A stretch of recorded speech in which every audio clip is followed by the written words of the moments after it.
Question 69 requires knowledge of a standard refrigeration cycle as plotted on a pressure enthalpy diagram and unit analysis to solve. There are a couple of unexpected things in it that might trip up an examinee rushing through it, but it covers standard core concepts. Initial critical thought solution elements. 1. What are you solving for?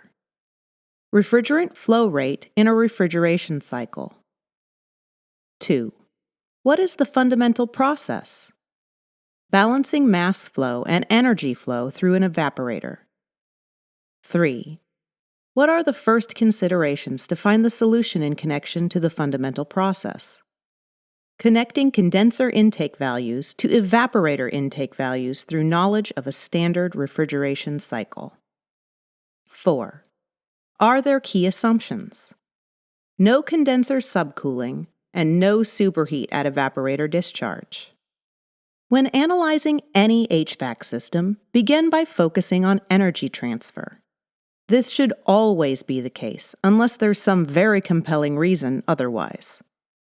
If you're wondering how or where to start into solving a problem, starting with energy transfer can give at least some idea for a path to solution, because it connects so many concepts, properties, machines, and processes. The question is solved for refrigerant mass flow rate in pounds per minute, and it gives an energy transfer rate of 23.2 tons at the evaporator. So, start there. Simply laying it out like this already goes a long way to solving the problem. You're given tons, and you need to arrive at pounds per minute. What is needed to connect the two? Both units have a time value, but it's sort of hidden in the term tons. Convert tons to BTU per hour. This is a standard conversion that happens all over the PE, so have this memorized. Now, with a time conversion, for these two units it becomes very obvious what's needed to connect them. BTU per pound, which is enthalpy. Here is mass flow. Here is energy flow. And here is the refrigerant property that connects them. This is as fundamental as it gets for refrigeration. Continuing with simple critical thinking about fundamental concepts. A refrigeration system causes change, and there's one static value for mass flow, and one static value for energy transfer. So the change is in the enthalpy. It must be. As the refrigerant flows around, the energy is transferred in and out of it. The enthalpy changes. So there's a delta here. According to the question, the energy transfer is occurring at the evaporator, so the change in enthalpy must be at the evaporator. Notice, question 70 gives the energy transfer load on the compressor, so be aware that tons of refrigeration can be said to come from the compressor or the evaporator. In this question's case, think of it as the refrigeration effect of the evaporator producing the tons of refrigeration. Without looking anything up, and just using basic critical thought for only a few moments, the equation needed to solve the problem is found. All that's left to do is find the entering and exiting enthalpy values. To do this, imagine a standard refrigeration cycle plotted on a pressure enthalpy diagram. Notice the schematic in the problem is flipped around, but everything runs in exactly this orientation. Here's a list of the standard assumptions that must be made for every refrigeration cycle, unless the problem specifically says otherwise. The condenser line is at a constant pressure, like this. There's no subcooling for the condenser, so the line stops here. The expansion valve line is at a constant enthalpy, like this. The evaporator line is at constant pressure and temperature, like this. There's no superheating for the evaporator, so the line stops here.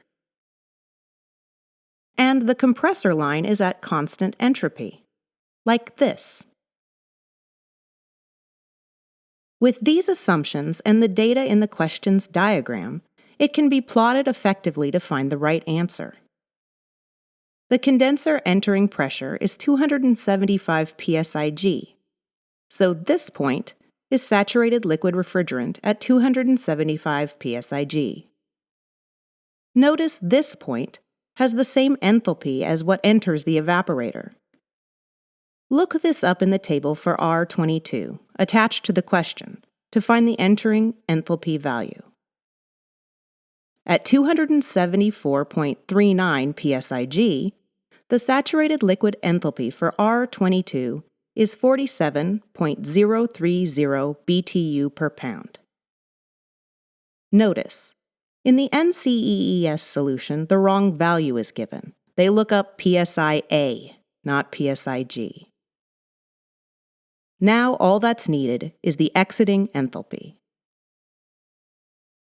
This video is brought to you by ExOverZero, which offers CBT practice exams. Your only chance to get practice at CBT exams is to use the link below and download. Here's where you run into a confusing ambiguity by the Ncees. In the list of assumptions, there's no superheating for the evaporator's exit conditions. Yet the question says there's 20 degrees superheat on the compressor. Compressors are assumed to work in superheat conditions, so if something is given by the question about superheat, it's reasonable to think it means that the evaporator line extends out here to intersect with the compressor line. So, is the exiting enthalpy from the evaporator found at this point or this point? It's unclear by the way the question is written. But there's a table to work from. Remember, this pH diagram is only imagined. The table to work from only has saturated conditions.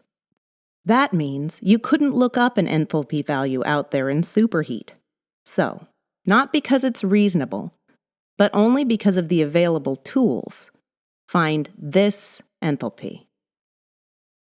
The problem gives 20 degrees Fahrenheit evaporator temperature.